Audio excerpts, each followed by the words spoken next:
Nyo itong vlog ng isang Manileño, no? Napunta siya sa Davao City mismo at nakita niya at talagang ni-recount niya kung paano ba yung mga patakaran sa Davao City. Isa pang napansin ko dito is hindi nakakatakot maglabas ng camera ng kahit ano. Kasi kanina pa kami palakad-lakad sa buong city, nakalabas lang tong camera ko, itong iPhone ni Agnes. Hindi ko gagawin sa Recto to, hindi ko gagawin sa Quiapo to. Maski sa labas na UST, hindi ko gagawin. Dito kami sa Davao City ngayon. Grabe ang linis. Hindi sila humaharang sa pedestrian lane. Ang napansin ko is hindi siya mapanghe. Feeling ko lahat ng Davaoenyo masasabi yun, hindi talaga mapanghe dito. Kasi meron kami mga foreigner friends na yun ang laging sinasabi about sa Manila. Ang pinaka-primary amoy daw ng Manila is mapanghe. Observation lang, humihinto sila before ng pedestrian lane. Pati yung motor, oh. Pati yung motor, oh. Meron silang pakialam sa pedestrian lane dito.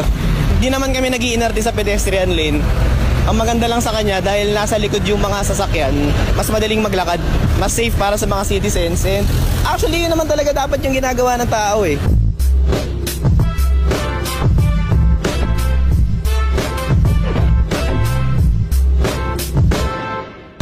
Humihinto talaga sila bago yung pedestrian lane. Ang galing.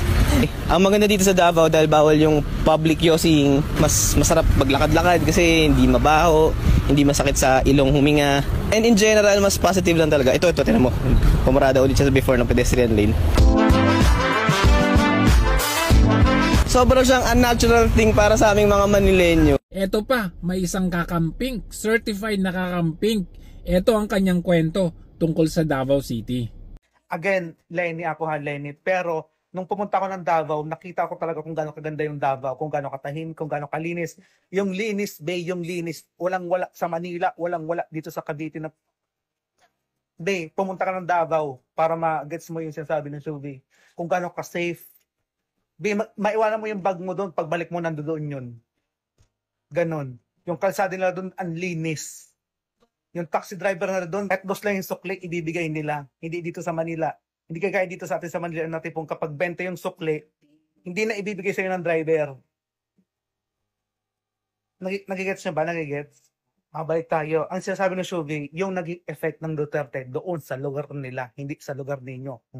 Bukid yung. Ito hindi naman sa paggaano ha, pero ang problema kasi sa ating mga Pilipino, ang galing natin ang ganyan, mang-bash, mang-cancel, pero kulang naman sa comprehension. At kung pag-uusapan naman ng flood control dahil yan ang pinakamainit na usapin ngayon sa Davao City. Nakita yung flood control projects, 3 palapag. Flood control Davao City. Isa lang ito sa mga flood control na tinayo dito sa Davao City na kung saan dito nga pala ito sa Barangay Mandog, Buhangin District dito sa Davao City. At tapat nga pala ito ng Davao River at nakakatuwa lang dahil itong flood control nila dito, 3 palapag pala ang ginawa ditong flood control. Mapapansin mo, itong kinakatayuan natin at habang naglalakad tayo, ito yung pangalawang palapag ng kanilang flood control at yung unang palapag, ito yung nasa ibaba. Nakaka-amaze lang dahil makikita mo talaga dito sa mga flood control na pinupuntahan ko na ginawa ng tama at quality at standard ang kanilang trabaho dahil makikita mo naman kung gaano katitibay at kung gaano katindi ang paggawa nila dito sa mga flood control na to. Ito pa. Guys, dito tayo sa ilalim ng tulay dito sa may Sitio Luman. So ayan no, imagine mo, yan yung hagdan na inakyatan natin kanina papunta doon sa taas. At the same time, ayan, may mga butas-butas pa. Yan yung mga sinasabi natin. For sure, may kita mo dito na talagang ginawa ng maayos at ginawa ng maganda ang kanilang trabaho. So, ito yung pinaka-Davao River, guys. Kung mapapansin mo, yan ang pinaka-Davao River. So, may mga hagdan talaga silang ginawa dito. Ayan, mga hagdan na pwede kang umakyat at bumaba sa area na to. Katulad na lang dito na pwede ka umakyat papunta doon sa kabila. Diba? So, dito patunay na may napupuntahan ang pera ng mga mamamayan dito sa Davao City. Ito, mas maganda. Aerial view.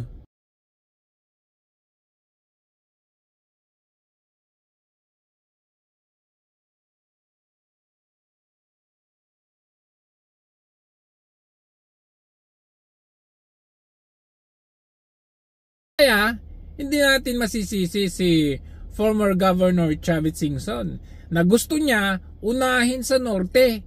isama na yung Ilocos Sur. Pero unahin muna ng presidente yung Ilocos Norte na baluarte ng presidente mismo. Dahil doon, nabanggit niya yung pinupunan nilang Diskaya ay marami din palang project sa Ilocos Norte. At palpak pa. Sa Ilocos Norte, bakit silent sila? Bakit nakakuha si Diskaya ng maraming project ng flood control? Bakit paborito ang mga Marcoses si Diskaya? Meron siyang project doon sa Ilocos Norte. 2.7 ang Diskaya project. Ang pinakamaraming project sa Ilocos Norte, I think 838 o 83 projects ang Diskaya. Dalawa lang po ang kontratista nila ron na paborito. Bakit silent sila rito? Eto mga illegal na nagagawa doon. Nandun lahat ng mga kalukuhan. Dapat kako, hindi sila para ang mga leaders, transparency, accountability, honesty, ipakita niya sa bayan niya na walang kalukuhan bago mag-imbestiga sa iba. At tignan ninyo itong kabobohan ng presidenteng ito. Nagtanong pa siya kung paano daw tayo nakarating sa ganitong sitwasyon. Di ba siya yung presidente? Siya yung pumipirma ng budget. Kung walang presidente, hindi ma-aproban yan. Kung hindi dahil sa presidente, hindi makakakurap yung mga nasa baba niya. Dahil at the end of the day, di ba siya yung presidente? Siya yung architect ng ating bansa? Isa sa napakahalaga para sa akin, malaman paano tayo napunta sa ganito. Ba't nagkaganito yung gobyerno natin? Paano nangyari ganito yung naging bidding? Paano nangyari na ganito ang naging pagbigay ng kontrata? How did this evolve? Hindi nga ba't last year, binida pa niya na 5,500 flood control projects ang natapos na? Mahigit 5,500 flood control project ang natapos na at marami pang iba ang kasalukuyang ginagawa sa buong bansa. Number 1, sinungaling. Sa Albay, inanod ng baha ang mga bahay na ito sa Barangay Bonbon sa Libon. Ang pinakamahalaga ay ang buong bansa ay matibay at laging handa sa nakakapinsalang mga sakuna. Pangalawa, in the difficult moments, hindi siya nagpapakita. Sa sobrang taas ng tubig, halos bubong na lang ang makikita sa ilang bahay. Ang lalaking ito natrap na sa loob ng kanilang tahanan. Nangunguna ang ating mga DRRM workers upang tiyakin ang ating malawakang paghahanda at ang ating pagiging mulat at listo sa anumang oras.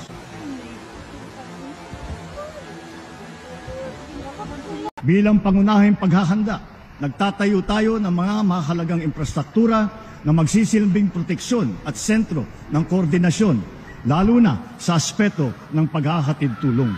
Pero ngayon, magtatapos na yung 2025, tent na ginamit sa COVID ang ginagamit. Hindi tayo nakakasiguro sa mga evacuation center natin. Kaya ang gagawin namin, maghahanap tayo kung saan man yung mga, ito nga 65,000 displaced families, kung saan man sila, maglalagay tayo ng mga tent yung ginamit ng COVID. Di ba pinagtanggol niya, andyan yung flood control na overwhelmed lang? Nasaan ang mga flood control?